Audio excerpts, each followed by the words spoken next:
कमरा नहीं घर देंगे। समय का पहिया चला जा रहा था और कब मेरी नन्ही सी गुड़िया समझदार युवती बन गई पता ही नहीं चला। धीरे धीरे उसकी पढ़ाई भी पूरी होने को आ रही थी।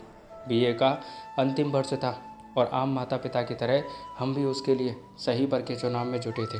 पहचान वाले सभी को बोल ही रखा था कि अच्छा रिश्ता दिखने पर बताएं। रिश्तेदारों को भी बोला था अच्छा लड़का बताने को। जब भी कोई रिश्ता बताता तो साथ में पूछता कितने का बजट है आपका। पहली बार तो समझ ही नहीं आया कि किसका बजट। मेरे पति ने तो कह भी दिया कि शादी कितनी भी धूम से करो 10-12 लाख में तो हो ही जाना चाहिए। इस पर बताने वाले ने बताया कि मैं तो लेन देन की बात कर रहा था। तब हम समझ पाए कि बजट किस बात को परिभाषित करता है। जब भी कोई पसंद का रिश्ता मिलता हम उनसे मिलते, सभी गोल मोल घूमते फिरते लेन देन पर आते। हम उनकी चाहत पूछते और विचार करके बताने की बात बोलकर घर आ जाते। हाँ, लड़की देखने दिखाने की बात भी कई जगह हुई। अभी कल ही हम दोनों एक परिवार से मिलकर आए हैं। उनकी बात करने और मांगने का तरीका बड़ा ही अनूठा था। हम कल उनके घर पहुँचे, हमारे उन परिचितों के साथ जिन्होंने इनके बारे में बताया था। दोनों पति पत्नी ने बड़े ही उल्लास के साथ हमारा स्वागत किया। लगा जैसे हमारे पुराने जानकार हों। अभी हालचाल शहर की बातें शुरू ही हुई थी कि भाई साहब ने मेरी तरफ इशारा करते हुए भाभी जी से कहा, इन्हें जरा घर तो घुमा दो, अब तो रिश्ता होने वाला है हमारा। मैं असमंजस में थी कि अभी तो हमने रिश्ते की कोई बात भी नहीं करी है और रिश्ता हो गया। खैर मैं भाभी जी के साथ चल पड़ी। बैठक, किचन, 2 बड़े कमरे, स्टडी, स्टोर, लॉन नीचे के माले के सब दिखाया उन्होंने। ये भी बताया कि नीचे हमारा कमरा है और दूसरा कमरा मेहमानों के लिए है। दूसरे माले पर ले गई, वहाँ भी बड़ा हॉल, 3 कमरे, छत और स्टोर दिखाया। कमरे यहाँ भी बांटे गए थे, एक सास ससुर के लिए और एक माता पिता के लिए जब भी आएंगे तो, तीसरा नौकर के लिए जो सास ससुर माता पिता के आने पर रखा जाएगा। अब हम लोग तीसरे माले पर गए।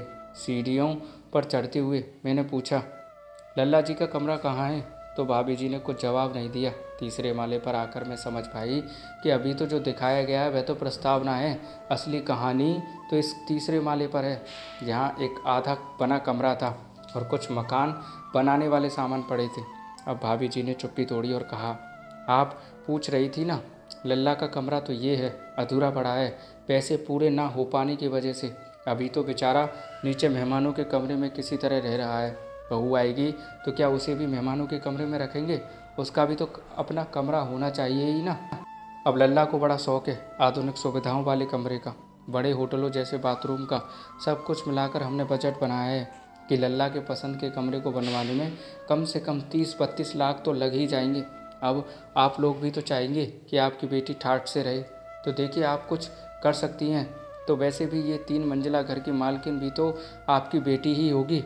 हमारा तो बस एक ही लल्ला है, उसके पीछे हमने कितना खर्च भी किया है। और आप तो जानती ही हैं, लड़के के माता पिता लड़के को अच्छा पढ़ाते लिखाते तो इसीलिए है ना। फिर मेरा लल्ला तो इंजीनियर है। आप समझ रही हैं ना मैं क्या कह रही हूँ? मैंने कहा, हाँ भाभी जी, नीचे चलते हैं, आगे की बात वहीं होगी। हम लोग नीचे आ गए। बैठक में आते ही भाई साहब ने पूछा, अच्छे से घर दिखाया ना? क्या बोला भाभी जी ने? अब जवाब देने की बारी मेरी थी। मैंने कहा, सुनो, इनके घर में इनके बेटे के लिए कोई जगह नहीं है, मेरा मतलब कमरा नहीं है। ऊपर एक कमरा बनवाना चाहते हैं, जिसे बनाने में इनके बजट अनुसार 30-32 लाख लगेंगे। हमसे मदद मांग रहे हैं, मदद यानी उधार। तभी टप से भाई साहब टपक पड़े, उधार नहीं, उधार नहीं। आप तो समझ रहे होंगे हम क्या कहना चाहते हैं। अब तक मेरे पति भी समझ गए थे माजरा क्या है। सो उन्होंने कहा, भाई साहब ऐसा करते हैं, बिटिया के नाम से मैंने मेरे घर के बगल में एक प्लॉट ले रखा है, उस पर ही इन पैसों से एक घर बना देते हैं।